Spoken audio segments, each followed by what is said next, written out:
For years, I put up with my mother saying, "It's a shame you didn't find a girl as lovely as Amanda." I'm Steve Hollis, and Amanda was the wife of my older brother, Mark. Amanda was pretty and came from a rich family, but for some reason it seemed to me that money wasn't everything. When I was in school, I hung out with a large group of friends, guys and girls. Basically, we were all just friends. My mother hoped that I would start dating one of them, Karen.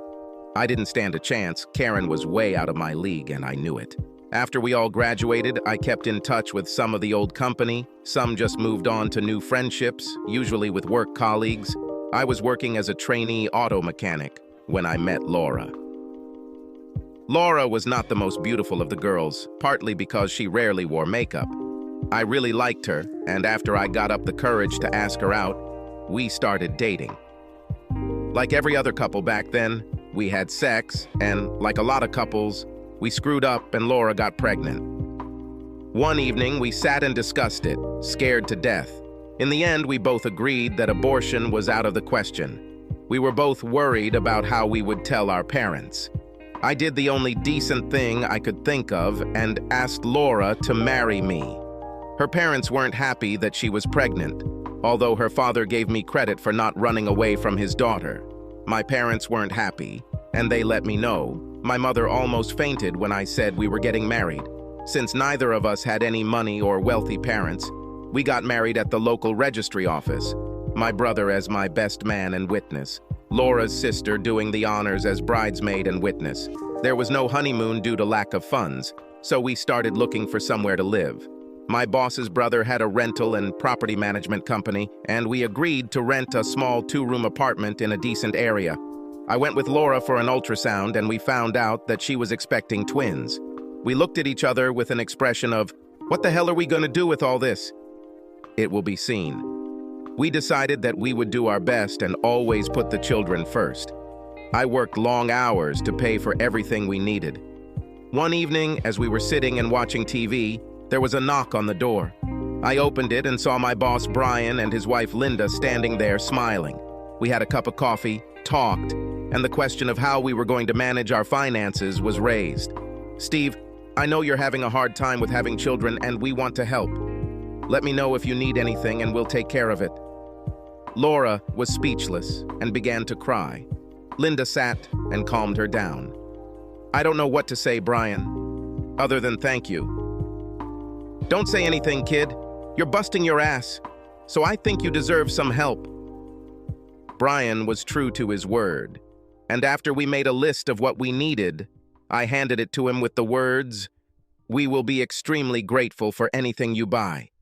Knowing Brian, I assumed he would buy the most expensive item so we could more easily afford the other items on the list. Both Laura and I were completely stunned a couple of days later when they showed up with a full shopping list. Linda explained that they had been in our situation once and knew what it was like to struggle. The difference between us was that Brian and Linda couldn't have children and they felt the need to help us. Not long before this, my brother and his girlfriend Amanda got married. They were both 22 at the time. Amanda's parents paid for the wedding. It was a luxurious event with expensive flowers and decorations. I think Laura was a little jealous that we didn't have such a wedding.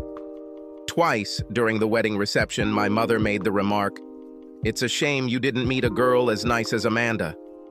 This drove me crazy because Laura was fine. She was working just like me, and we spent the rest of our time getting ready for the twins. I admit that Laura is not the best housekeeper in the world, but the house is always clean and tidy. The big day arrived and Laura gave birth to twins, a boy and a girl. We settled on Jason and Sarah as names. It was hard work for both of us at first, and it became even harder for Laura when I returned to work after a few days off. I worked as hard as I could and Laura did a great job taking care of the babies. Sometimes I came home and all 3 of them were already asleep. Many times I cooked dinner and only then woke Laura up. We ate, talked about our days, and then cleaned up. Our sex life was fine, but nothing to shout about. Most of the time, we were so tired that we would cuddle in bed and fall asleep before we could do anything. And yet, when we made love, Laura always enjoyed it and never complained. My parents visited quite often to see their grandchildren. My mother always grumbled about the state of the apartment. We didn't have a clothes dryer, so everything was on the shelves in front of the radiators. I tried to ignore her comments. I knew how hard it was for Laura to cope with 2 kids alone all day. As a thank you, we asked Brian and Linda to be Jason and Sarah's godparents. They were thrilled and agreed immediately.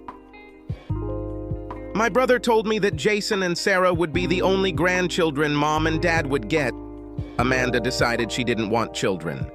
Laura and I struggled for several years until the kids started school. Laura returned to work, and soon we were renting a house with a small garden where the children could play. It took us a while, but we got the apartment in order, even though all the furniture was secondhand. The only new things we bought were our bed and cribs. Our parents were always happy to see us when we came to visit. The grandchildren grew up quickly, and they loved the large garden in my parents' backyard. Laura's mother was sick, and her father spent all his free time caring for her. He appreciated everything we did to help, although our capabilities were unfortunately limited. What started to bother me was that whenever we went to visit my parents, Mark would be there without Amanda. Once I asked where she was, Mark said that she was away for work. My father looked at me as if he wanted to say, "Do not ask." We didn't see Mark and Amanda often. I think it was more of Amanda's choice than Mark's. Whenever they came to visit, I got the impression that she considered herself superior to Laura. Amanda usually made a few comments about how having children was very restrictive, and she liked her freedom. Laura and I chose to ignore her rather than start an argument. Shortly before the twins' 6th birthday, Mark called us to say that Amanda was away at work and he was bored. I had a feeling that he wasn't telling me something, but I wasn't too sure how to approach him. A few days later, I found out what was bothering my brother. I was road testing a client's car when I drove past where Amanda was working. She walked out of her office holding hands with some guy as they walked across the street and stopped to kiss. It was the kind of kiss that a married woman cannot give to anyone other than her husband. I was torn by doubts whether I should tell my brother about what I had seen. Laura said I had to tell him. I knew my brother well enough to know that if Amanda cheated, then it was over between them. He wouldn't stand for it. I decided to go and consult with my father. I hoped that he could tell me whether to remain silent or not. "Son, everyone makes mistakes in life. What matters is whether they learn from them." "But Dad, she might be having an affair, and that's wrong." "I know, Steve, but I think it's best if we let Mark handle this himself for now. If he finds out, then we can be there to support him. But he probably won't want you to tell him that Amanda is cheating." I decided to keep quiet for now. A few weeks later, Mark called and asked if I could help him on a Friday night. Naturally, I agreed, and he picked me up just after 7 in the evening. "So what do you need help with, Mark?" "You'll see when we get there." I still hope I'm wrong. Mark drove to the Hilton Hotel, about 30 miles from home, and parked the car. "Please let me be wrong," he muttered as I followed him to the reception. After a brief conversation and presentation of his driver's license, Mark was given a key card to Amanda's room. In the elevator, he told me that he found out it wasn't a business trip, and he wanted to know what Amanda was up to. As we approached the room, we heard noises inside, and it didn't take a genius to figure out what was going on inside. Mark inserted the key card into the door and opened it very slowly. We crept inside, me 2 steps behind him. "Oh God, take me." Amanda's voice filled the room. She was in bed with 2 men. Mark stood and watched for several seconds, filming what was happening. They were so engrossed that none of them noticed us. I saw Mark slowly move forward. Then he swung his leg and kicked one guy right in the balls. The man howled, lost consciousness, and fell off the bed. Amanda screamed and looked over her shoulder to see us standing there and covered herself with the sheet. The second guy got out of bed and walked towards us. "Fucking perverts, get the hell out!" he yelled. Mark punched the guy in the face, and when the guy stumbled back, my foot hit him in the crotch. He vomited on the bed.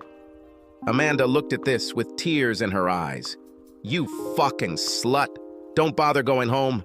I'll take your things to your parents. You can stay there." Mark growled at her before turning and walking away, me following on his heels. I was silent. It is clear that my brother was not in the mood to talk. Once out, Mark used wire cutters and cut all the valve stems on Amanda's car.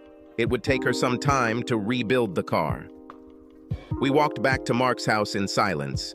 Then we packed all of Amanda's clothes and belongings into boxes and loaded them into the car. I had only glimpsed Amanda's parents at the wedding and had no idea how they would react to the news that their daughter was coming home. Together with Mark, we unloaded all the boxes onto the doorstep. I stood aside when Mark rang the doorbell. "Mark, what are you doing here and what are these boxes?" asked Amanda's mother. "These are all Amanda's things. Since we are no longer husband and wife, I thought she might come back here. Look, that's why we're breaking up." Mark held up his phone for her mother to watch the video. The poor woman almost fainted. We left them to carry the boxes into the house. Mark drove me home. I invited him to come inside, but he refused, saying that he wanted to be alone for a while. The twins were sleeping, and I checked on them before joining Laura in the living room and explaining what had happened. She was clearly shocked that Amanda would act this way and expressed her sadness. Things got really messy when it came to divorce. Amanda started by wanting to see a psychologist. Mark refused, saying that the marriage was over. I didn't know it at the time, but she had been having sex with these two guys for almost 6 months.